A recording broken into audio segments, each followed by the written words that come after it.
हमें तो हमारे पिता से मिलना है। उन्होंने कहा हम नहीं जाने दे।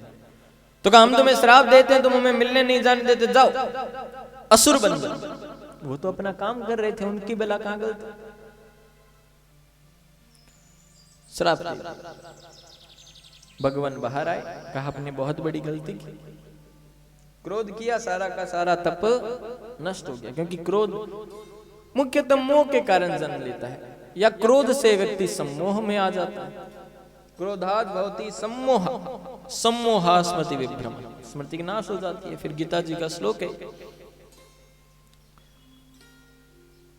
तो भगवान ने अंदर आने नहीं दिया, बारह के दर्शन दिए और कहा की पूजा व्यर्थ, जाओ वापस तप करो।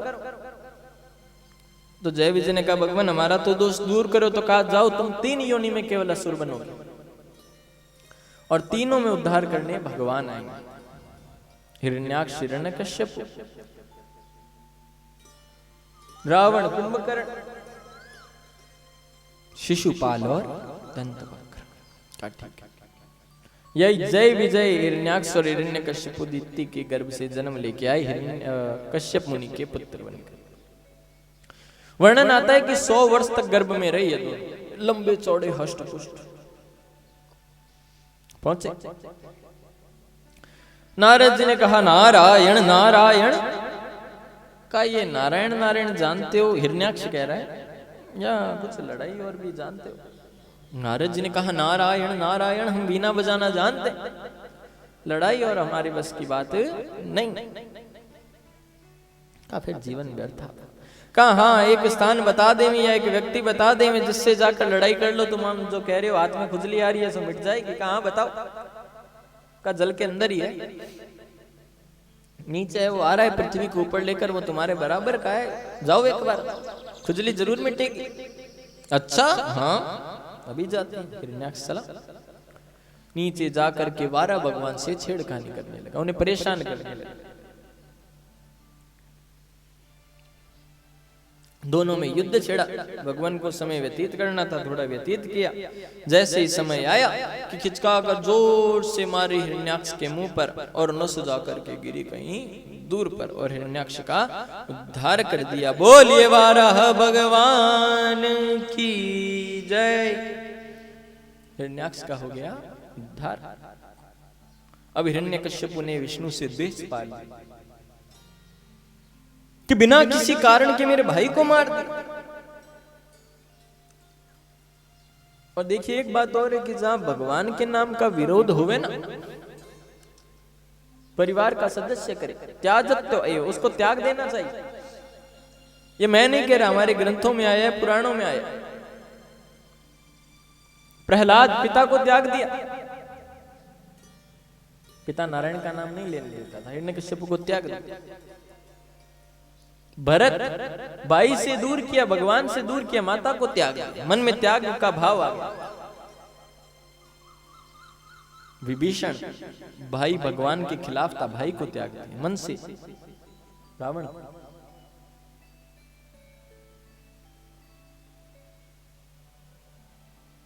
और भगवान से अगर शत्रु भी जोड़ देवे ना तुम्हें, तो उसके चरण छू लेना। ध्रुव ने छुए थे अपनी सौतेली मां की।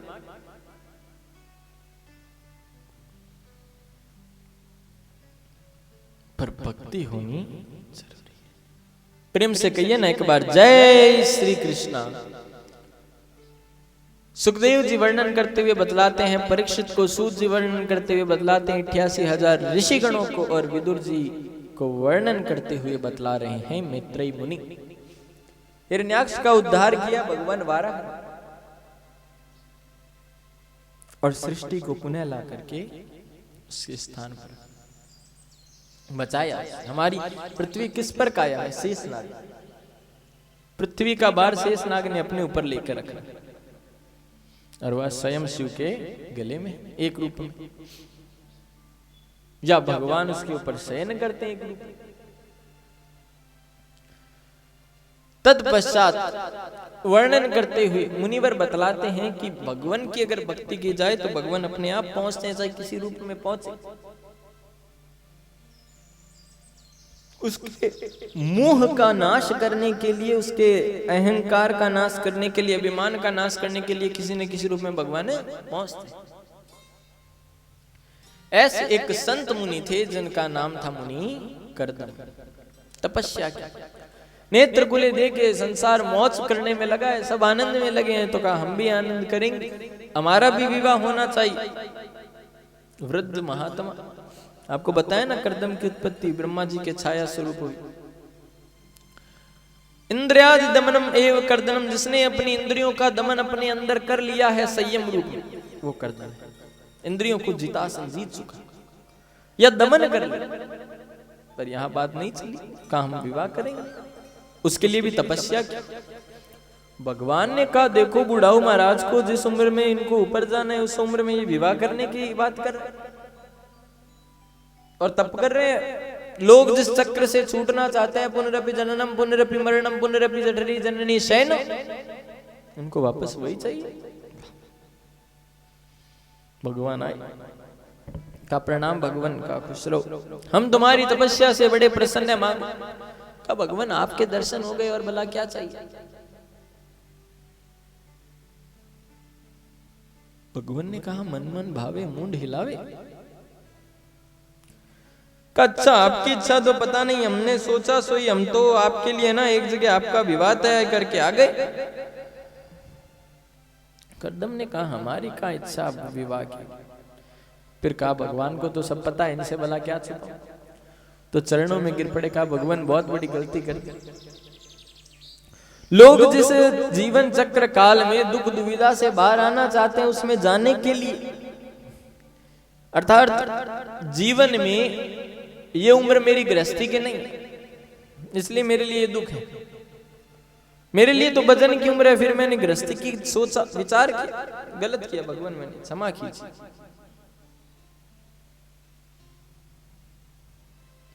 भगवान ने कहा हम तो बात करके आ गए। तो कहा ठीक है हम कर लेंगे, पर हमारे घर पुत्र बनकर आपको आना पड़ेगा, और जैसे ही आप आओगे कि हम छोड़ देंगे अपना विवाह किया हुआ पूरा जीवन संसार का। ठीक है मंजूर। ब्रह्मा जी के स्वरूप के दो भाग हुए थे, स्वयं मनु और शत्रुपा। मनु और शत्रुपा, प्रियवर्त उत्तान पादो शत्रुपा पते सुत। प्रियवर्त और उत्तान पद उनकी दो संतानें, आकृति देवती और प्रसूति उनकी तीन बेटी। देवती से भगवान विवाह की बात तय करके आ गए।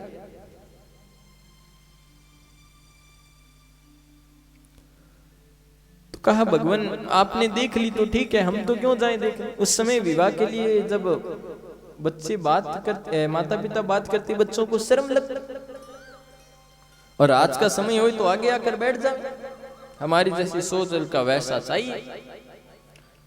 शर्म की वह वार्ता जीवन में अब थोड़ी नहीं बची।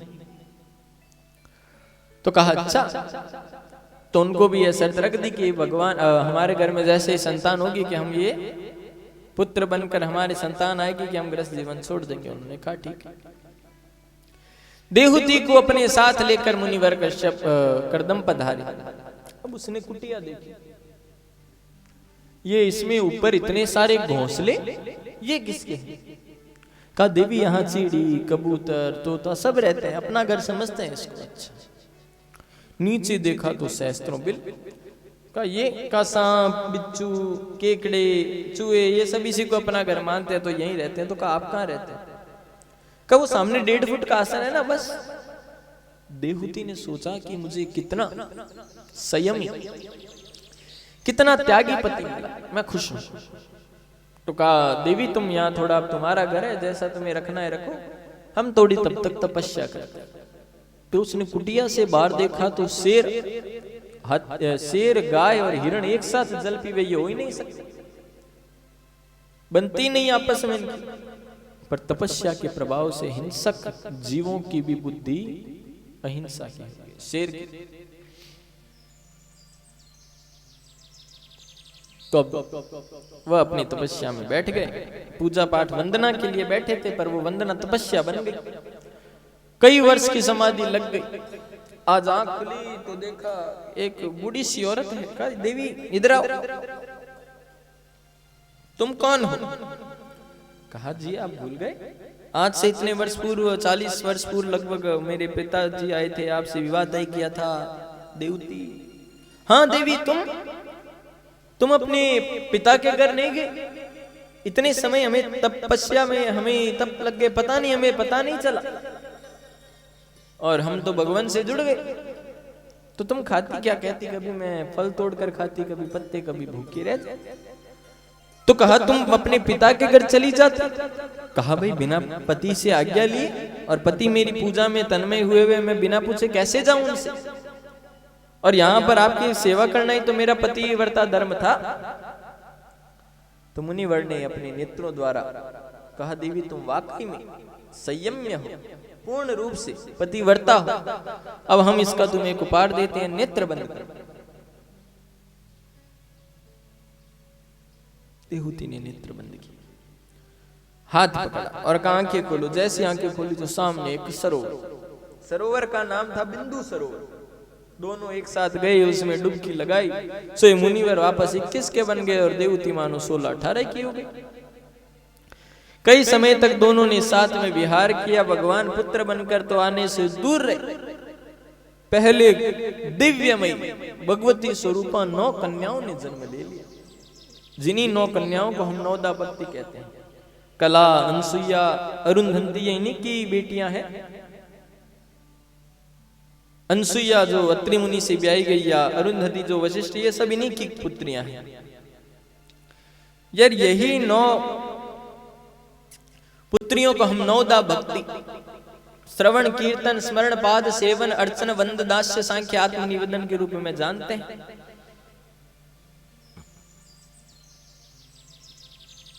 तो बड़े आनंद से पुत्र हुए नहीं, कब भगवान आए नहीं, विचार कर रहे थे कि आज भगवान अपने दिव्य स्वरूप में उनके घर पे पधार गए। भगवान का सुंदर सा रूप लेकर पधारे हैं कपिल मुनि के रूप में। बोलिए कपिल भगवान की जय। कपिल भगवान का रूप लेकर आए विराजमान। मुनिवर की तो वही आज्ञा थी, अपनी प्रतिज्ञा थी कि पुत्र होते ही हम छोड़ देंगे। भगवान के चरणों का स्पर्श किया, उसी स्वरूप को लेकर वन में जाकर तपस्या शुरू कर। समय व्यतीत हुआ, माता जानती थी कि ये भगवान है, तो उनको तैयार करके गद्दी पर बैठाया। कहीं कहीं लिखा है कि 9 बहनें भी वहीं पर बैठी थी, और माता ने कहा कि पुत्र मैं तुमसे कुछ जानने की इच्छा है। पहला बंधन किसका, और नंबर 2 आत्मा का बंधन है। पहली बात तो ये, उस बंधन से छूटे कैसे, और नंबर 2 ये इंद्रियां मुझे अपनी ओर खींच रही है, इनसे मैं छुटकारा कैसे। कपिल मुनि ने कहा माता आप स्वयं विदुषी है, ज्ञानी है, पर मैं बतलाऊं। सभी इंद्रियां आपको अपनी ओर खींचेगी। जीभ कहेगी सुंदर से सुंदर, स्वादिष्ट से स्वादिष्ट पदार्थ का सेवन कर। नेत्र कहेंगे सुंदर से सुंदर दृश्य देख। दृष्टा एवं सकीर्णम सुंदरम वृत्ति एवं, क्या भाई अच्छा से अच्छा दृश्य देखने को चाहिए। कान कहते हैं श्रवणम रंदनम एवं, श्रवण के लिए, रंध्र के लिए, संगीतम एवं सुवर्चनम, अच्छे से अच्छा संगीत सुन। जिह्वावृत्ति एवं मुखम सर्वस्य कारणी इंद्रिय, और सबसे बड़ी दुखित करने वाली इंद्रिय का नाम है जीभ। कहा तो इन पर एक संयम अगर लगा लिया जाए तो इनसे जीत पा सकती है। का संयम का जो इंद्री तुम्हें अपनी ओर खींचती है उसका मुख भगवान की ओर मोड़ दो, वो अपने आप तुम्हें परेशान नहीं करेगी। का ये कैसे हो सकता, का बता कि भोजन करने बैठो तो पहले भोग भगवान को लगाओ तुलसी डालकर, फिर स्वयं पाओ। पर वो भोजन तामसिक नहीं, शुद्ध सात्विक, क्योंकि भगवान के वही चढ़ता है। ये तुम्हारे अपशिष्ट पदार्थ जो जूठन है वो भगवान को नहीं चढ़ती, प्याज लहसुन और। तो भगवान को सात्विक भोजन तुलसी चढ़ा करके अर्पण करो, फिर खुद पाओ। अच्छा नेत्र देखने का दृश्य नेत्र मांगे तो भगवान का उनको छवि दिखाओ। श्रवण रंध्र मांगे तो भगवान का कीर्तन सुनाओ। तो मैया संयम उनके ऊपर प्राप्त। और दूसरा आत्मा का बंधन, आत्मा ना जन्म लेती है ना मरती है, तो आत्मा का बंधन कैसे हुआ? आत्मा का बंधन आत्मा का बंधन नहीं, वो तो अजर अमृत तो प्राप्त तत्व है, उसका भला बंधन कैसा? तो कहा तो कहा इसका एक उपाय और हो सकता है। पहली बात तो जिसने जन्म नहीं लिया वो मरेगी कैसे, और जो ना जन्म लेती है ना मरती है उसको बंधन कैसे? तो कहा तो कहा एक बात मैं और बतलाता हूं, एव बंधनम मुच्यंतम, कि अगर बंधन से मुक्त होना है तो अपने आप को हरि से बांध लो। प्रेम से बोलो जय श्री कृष्ण। अपने आप को हरि से बांध लो, हर बंधन मुक्त हो गया। तुम जितना किसी रिश्ते को, बंधन को अपना स्वामित्व बनाना चाहोगे वो उतना फिसलता चला जाएगा। या दो रूप में निभाना चाहोगे तो दो घोड़ों पर सवार व्यक्ति अक्सर गिरता है, वो दोनों घोड़ों पर साथ सवार नहीं हो पाएगा। संबंध हो, रिश्ता हो, जुड़ाव एक से चलेगा, दो रूप में ना,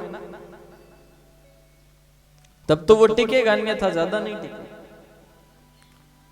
तो मैया बंधनों से मुक्त होने के लिए इच्छाओं पर काबू पाओ, संयम। जितासन हो, एक आसन पर बैठकर उस आसन पर देखो कितनी देर तक तुम बैठ सकते हो। मदालसा नाम की महाभारत में एक नारी की कथा आती है जो अपने बच्चों को सुंदर संदेश देती है, और वो बच्चे 10 साल के होते नहीं कि वैरागी हो जाते। इस बार जो पुत्र हुआ उसका नाम था अलर्क। पिता ने कहा देवी सभी बच्चों को भेज दोगी तो मेरा वंश कैसे बढ़ेगा। इस बार जो अलर्क हुआ कहा मैं इसको एक गली में पहनने के लिए दूंगी, कुछ लिख कर कहा दे दो, ठीक है। तो उस बालक ने कहा मैया मेरे सभी के सभी भाई तो यूं ज्ञान प्राप्तवान कर चुके, मेरे जीवन में दुख आया तो कहा तेरे गले में जो मैंने कुछ लिख कर तुझे सौंपा है उसको पढ़ ले। कहा ठीक। उसके जीवन में दुख आया तो उसने गले से वो अपनी जो बांध रखा कर मां ने डोरी में दिया था उससे पढ़ा, तो उसमें लिखा कि बेटा जीवन में सबसे पहले जित श्वासो जितेंद्रिया जित संगो। जिस दिन तुम आसन पर बैठकर उस आसन पर होने लगे कि मैं एक आसन पर इतनी देर बैठ सकता हूं, जब वो पूर्ण हो तो जित श्वासो श्वास श्वास पर कृष्ण बजी वृथा श्वास जनि खोए ना जाने, या श्वास की आवत होए ना होए, श्वास श्वास को जित संग, अपनी संगति को जीतने का प्रयास। विवेकानंद जी से एक बार किसी की वार्तालाप हो रही थी तो विवेकानंद जी ने कहा तुम मुझे तुम्हारे दोस्त बताओ, मैं तुम्हें तुम्हारा भविष्य बता दूं। कहने का तात्पर्य जैसे आपके मित्र, जैसे आपकी संगति है वो आपका भविष्य तय करते हैं। पहली संगति अपने आप से जोड़ो, छोड़ो दूसरों को, कोई काम नहीं आएगा, ना कोई काम का है। हरि आए कृष्ण आए अच्छा है, अन्यथा जीवन में संगति तुम्हारा हास करने को तत्पर। अब भागवत कब मन कब होगा एकाग्र शक्ति की बैठकर सुने, कोई बैठा हो ध्यान पूर्वक सुने तो आनंद से अनन्य मात्र शक्ति आती है, भागवत में बैठती है सुनती। और मैंने आपको जैसे पहले भी बताया कि भागवत के स्थान पर मात्र शक्ति की संख्या अधिक होती है, यहां पर भी आप देखिए अधिक है। तो अपने लिए थालियां बजाइए, कहिए ना प्रेम से जय श्री कृष्ण। तो अतएव पुत्र इसलिए जित संग, और अंत में बताया जितेंद्र कि सबसे पहले आसन जीतो, फिर श्वास को जीतो, फिर अपनी संगति को जीतो, और फिर जितेंद्रिय बनो। फिर इंद्रियों को तुम अपने आप काबू पा लोगे। जब इन तीनों पर विजय प्राप्त कर लोगे तो। सुखदेव जी सुंदर वर्णन करते हुए परीक्षित को बतला रहे हैं राजन,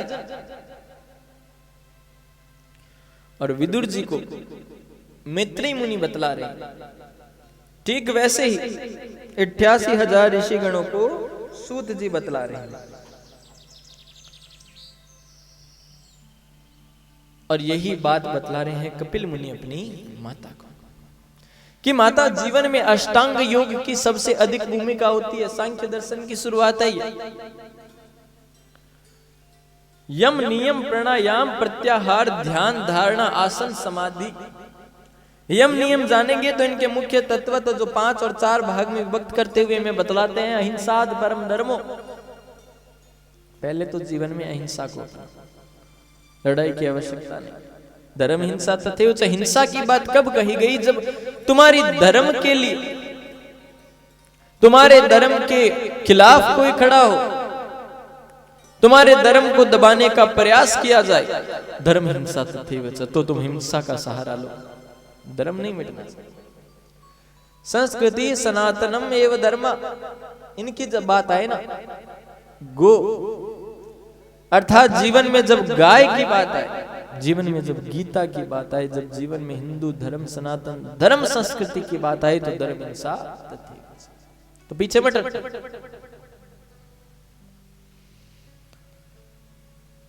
तो माता जीवन में अहिंसा को, असत्य परिग्रह, जीवन में वह साधारणतः व्यक्ति देखे पहले जीवन जीने का प्रयास करे। उनसे जब कार्य वह देखे कि अपनी इच्छाएं वो पूर्ण रूप से प्राप्त नहीं कर पा, तो या तो उनको खत्म करे या पूर्ण करे। 2 इच्छा होती है। इच्छाओं को खत्म करने के 2 उपाय, या तो इच्छाओं को पूरी करो या छोड़ दो। पर इच्छाओं को पूरी करने लगोगे, एक तो एक खत्म हुई, दूसरी जागृत, दूसरी खत्म हुई, तीसरी जागृत, वो तो बढ़ेगी। कामना धीरे धीरे निरंतर उनमें गति होगी, वो कम नहीं होगी। उन पर जीतने का प्रयास है संयम में। प्रेम से कहो ना, जय श्री कृष्ण। तो आगे वर्णन करते हुए मुनिवर बतला रहे हैं कि कपिल अपनी माता को सुंदर संदेश दे रहे हैं कि भगवान को प्राप्त करने के लिए सबसे पहला तुम्हारा भाव हो एकाग्र, तब वह तुम्हारे परम लक्ष्य की प्राप्ति करता है। ज्ञान की प्राप्ति का वह पहला चरण, तभी वह मिलता है, अन्यथा नहीं। उसके ऊपर विश्वास जब तक नहीं होगा वो नहीं मिलेगा। और तुम्हारा जब तक अपने रूप में उसको नहीं पूजोगे वो नहीं मिलेगा। हमें अपना रूप पसंद नहीं, हमें बनावटी रूप पसंद है। हम कोई भी काम करते हैं तो वो बनावटी तरीके से करते हैं, और मेरे भगवान को बनावटीपन पसंद है। निर्मल मन जन सो मोई पावा, मोई कपट छल छिद्र ना भावा। जीवन में किसी व्यक्ति के लिए तुम अपने आप को परिपूर्ण बताओ कि हम आपके लिए हैं, केवल आपके ही हैं, और पीछे से जीवन में आप उसके लिए दगाबाजी करो, कपट अपनाओ, ये अच्छा नहीं। भगवान के प्रति भी आप सेम ऐसे ही करोगे कि रूप कुछ स्वरूप कुछ, स्वरूप कुछ रूप कुछ, कहें कुछ करें कुछ, करें कुछ कहें कुछ ना। तुम्हारी कथनी करनी का फर्क ही तुम्हें विनाश की ओर लेकर जाती है।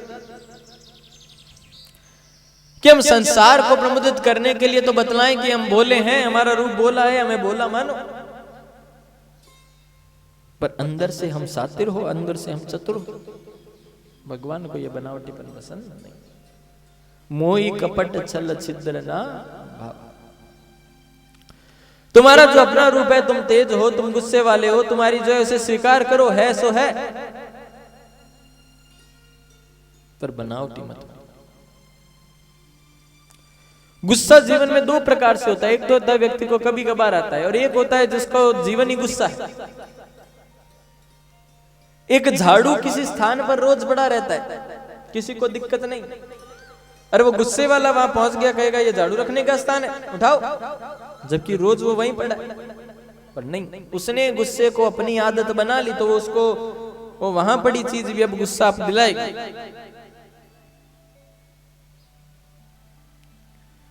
गुस्सा करना चाहिए, व्यक्तित्व का आभूषण है। किसी की रक्षा के लिए आप गुस्सा करते हो, अच्छी बात है। किसी की देखभाल के लिए आप गुस्सा करते हो, अच्छी बात है। पर व्यक्ति विशेष को आपकी देखभाल के गुस्से से, आपकी चाह के गुस्से से कोई तात्पर्य, कोई मतलब नहीं है, तो वहां गुस्सा मत करो। चुप होकर खामोश होकर पीछे हो जाओ, दूर हो जाओ, अच्छा है उस व्यक्ति के लिए भी आपके लिए भी। 10 दिन 15 दिन 20 दिन महीना भर दुख होगा, होगा सो होगा, पर ताम्र का दुख नहीं होगा। प्रेम से बोलो ना जय श्री कृष्ण। दुख दुख तब नहीं है जब वो दुख है, दुख तब दुख बन जाता है जब आप इसे अपनाने लग जाते हो। और ज्यादा या तो उसे संबंध बना लो इतना कि दुख दुख ना लगे, फिर परिवार का हिस्सा लगे, और या फिर आए तो हरि में ऐसे मिल जाओ कि दुख दुख ना लगे। तो उसी बात के वर्णन करते हुए बतला रहे हैं श्री मुनिवर कि हे माता, क्षण भंगुर जीवन की कलिका कल प्रातः समय खिली न खिली, मलया चल की सूची शीतल गंध समीर चली न चली, कली काल कुठार लिए फिरता तन नम्र चोट झिली न झिली, अरि रसना ले ले हरि नाम अंत समय में हिली न हिली। कि क्षण भंगुर जीवन कब अंत हो जाए हमें पता नहीं है, आज है अगला क्षण भी हो या नहीं हो नहीं, और विचार करते हैं भविष्य की, जबकि ज्ञान अगले क्षण का भी नहीं। तो क्या कहा कि क्षण भंगुर जीवन की कलिका कल प्रातः समय, कल हो या ना हो जरूरी नहीं है, क्योंकि काल व्याल मुख ग्रास द्रास निर्नाश हेतुवे, काल रूपी अजगर के मुख में निवाला यानी ग्रास बनकर हम बैठे। अब हम कब तक सुरक्षित है? जब तक कि वो अपना मुंह बंद ना कर ले। मुंह बंद किया और हमारी मृत्यु हुई तो उसके मुख में बैठे हैं, तो बचाव का एक ही उपाय, अरे रसना ले ले। अब तो रसना भगवान का नाम ले ले तो तुझे मोक्ष मिलेगा, अन्यथा नहीं मिलेगा।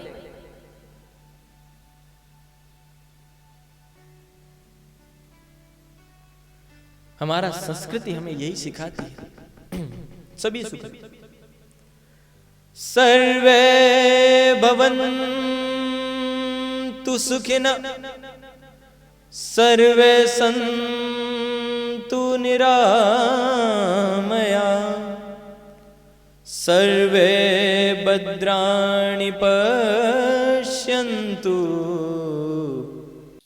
धन्यवाद साधना चैनल और ईश्वर चैनल को मैं देना चाहूँगा, जो कि मुझे आज इनके सामने बोलने का मुझे एक जनता के सामने मेरे शब्द रखने का जो इन्होंने मुझे एक मौका दिया, सर्वप्रथम मैं इनको धन्यवाद देना चाहता हूँ। और मैंने मेरी डिग्री संपूर्ण शिक्षा जो है मैंने विदेश में ग्रहण की है। अभी मैं इस हॉस्पिटल में कार्यरत हूँ, एक MBBS हूँ और जनरल मेडिसिन के विभाग को भी संभाल रहा हूँ, और मेरा भी PBM में भी शुरू कर रहा हूँ मैं देखने के लिए। अभी 10 तारीख के बाद में वहां पे भी स्टार्ट हो चुका हूँ, देखना मैंने शुरू कर दिया है। और अपना जो हॉस्पिटल है अपने 2016 में 16 जनवरी को इसको शुरुआत किया था। उस टाइम अपने इसकी नींव रखी थी, ठीक है। मेरे पिताजी डॉक्टर ललित जी सिंगारिया ने इसकी नींव रखी थी। और आज हम इधर इस नई बिल्डिंग में 2021 जनवरी 16 तारीख को अपने यहाँ पे नई बिल्डिंग में नवनिर्मित स्थान था, वहां पे अपने शिफ्ट हो गए। और हमारा एक ही उद्देश्य है कि भाई नर सेवा नारायण सेवा को हम मानकर आगे कार्य कर रहे हैं। यही हमारा एक संपूर्ण लक्ष्य है। हम चाहते हैं कि भाई जनता जिस जनता तक इलाज नहीं पहुंच पाता है, हम वहां तक उनको पहुंचकर हमारे जो माध्यम से हमें जो ज्ञान है, जो भी हमारे अंदर जो एक भगवान ने हमें कुछ किसी लायक बनाया, तो हम वहां पर उनको पहुंचकर हमारी सेवा दी जाए। यही हमारा लक्ष्य है कि भाई एक अंतिम पंक्ति में खड़ा हुआ इंसान तक भी हमारी सेवा पहुंच पाए, ये हमारा एक बहुत ही लक्ष्य है। और एक बात बता दूं कि भाई अपने इस हॉस्पिटल में हम किसी भी प्रकार की अगर कोई फीस पर्ची की फीस नहीं देता है डॉक्टर को दिखाने की, तो वो आदमी इस चीज के लिए बाधित नहीं है कि उसको फीस देनी पड़ेगी। ये आप सब जगह घूम लोगे कि सब फीस के बिना देखते नहीं है ना। कहीं भी जाओगे प्राइवेट सेक्टर में तो फीस तो देनी पड़ेगी, लेकिन एक अपने हॉस्पिटल में अपने कोई फीस के लिए किसी के लिए बाधित नहीं किया जाता है। अगर आप आदमी आता है दिखाने तो वो फीस नहीं देता है तो उसको बाधित नहीं, हम उसका इलाज करते हैं। और हम जांचों के अंदर भी एक भारी छूट देते हैं, मेडिसिन के अंदर भी छूट है, भर्ती होता है उसके अंदर भी छूट है। बाहर आप पता करोगे, बाहर जाकर जो कैंसर के बड़े बड़े ऑपरेशन होते हैं, वो ऑपरेशन आप पता करोगे 1.5 लाख में होते हैं, 1 लाख में होते हैं। मेरा मानना है कि जो कैंसर का रोगी होता है, जो पीड़ित होता है ना कैंसर रोग से, तो वो उस खर्चे को वहन नहीं कर पाता है, क्योंकि आगे वो उस रोग से मारा जाता है, उसको मौत तो उस रोग से हो जाती है वैसे ही, तो खर्चा मेरे हिसाब से इतना नहीं उठा पाता है। तो अपने क्या है कि भाई उसको ऑपरेशन अपने बाहर की रेटों से बहुत ही अच्छे तरीके से अपने ऑपरेशन करते हैं, वैसा का वैसा ऑपरेशन अपने करते हैं और बहुत ही सस्ती दरों पर अपने इलाज करते हैं।